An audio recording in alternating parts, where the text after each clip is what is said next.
So Tenants was birthed from an idea we had in 2009. I was directing a short film in a friend of ours' apartment building that his parents managed. And so he had an open apartment, so it was kind of a free location. And a bunch of us were helping out on it.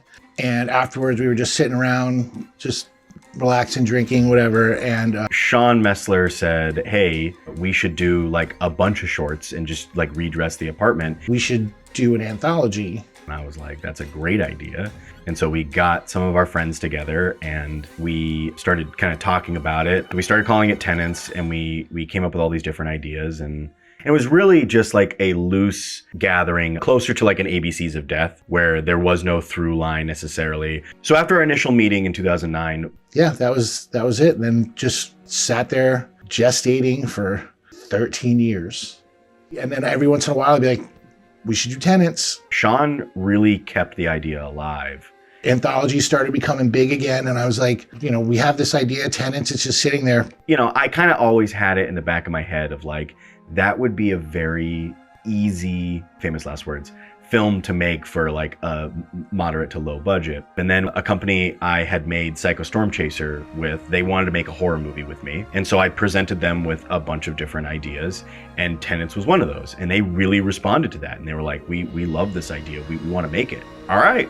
Buzz called me and said, wake up, we're making Tenants. We quickly involved Mary because she's a phenomenal writer and she's a phenomenal actress. And 13 years later, just like that, right overnight.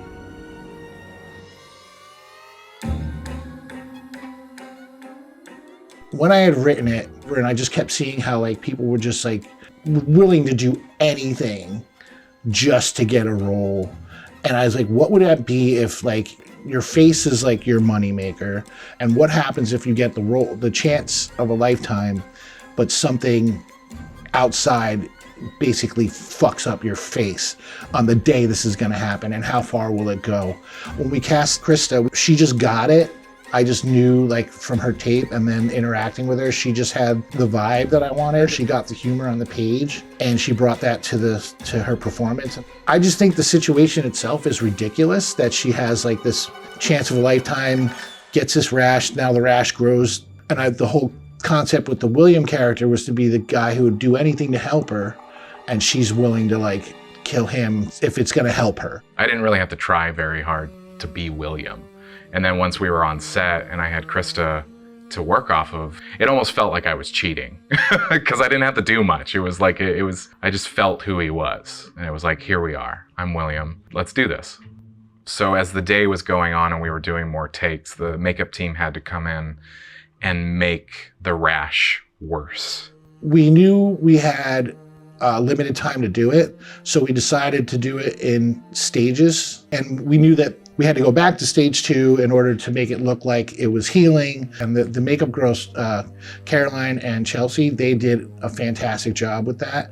I think it's one of the best effects in the movie just because it's so seamless. And we just knew that we wanted, when she peels off, to be really pussy. I got it in my head that I was like, wouldn't it be cool if my reaction to it was real? I said, I don't want to see it. So anytime that they would come in, I would make sure that I reverted my eyes from the monitor. I wasn't in the same room. The line is, holy shit. So when I see it, I was like, holy shit. Throat slit gag. The original version of Acting Rash had arterial blood spray at the end. So, obviously for logistic purposes, that changed. For something it's so important, you only get one take, right? There was a lot of pressure, but it just, I don't know, everybody was just really like in it. So like, it came out great. Mostly the performances and the special effects. Like those are the things I wanted, and I got them.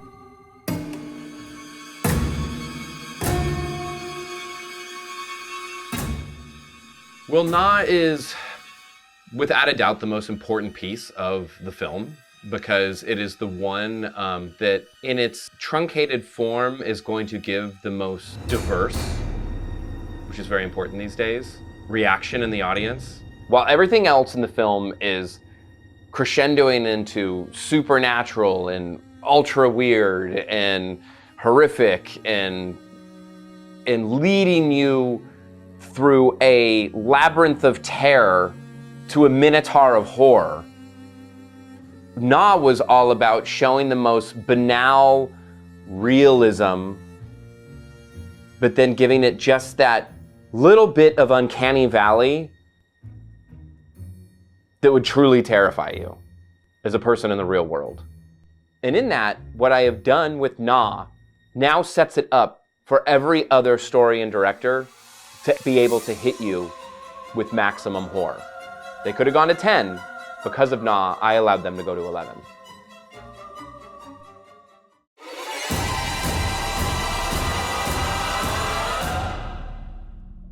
So Mary had the idea to do a segment on a man living in squalor, in a hoard, because she's watched the show Hoarders. And so she had this idea that there was a man living in this trash hoard and maybe there was something in the trash. So it got thrown up on the board, and then We were talking it out during the development process, and I suddenly jumped up very excitedly and said, what if it was a love story? And he fell in love with his trash. And then like a Chinese food box for lips, and the man dips it down and kisses it, and sort of like Gone with the Wind, and then, we fade out, and everyone looked at me and they were like, what? so we all kind of laughed, and I was like, I see what you're doing. And I was like, hang on, wait, no, let me rephrase. When Buzz and I were discussing about what this should look like, we thought a lot of my own dad. My mother has passed away fairly recently. My dad's not a hoarder, but it was an interesting look into the human response to grief. And like, it just comes in ways that you can't ever imagine. I'm almost quoting the movie, but it truly does like change you or mold you or make your decision-making skills so different. And so we were thinking of how he or I might, I think if I were to die, Buzz would probably hoard all of the things that I had. What if he was a widower and he starts hearing his wife's voice in the trash, and then the trash comes alive, and it is ultimately kind of a love story? If we get this tonally correct, I'm 100% on board with this man being in love with the pile.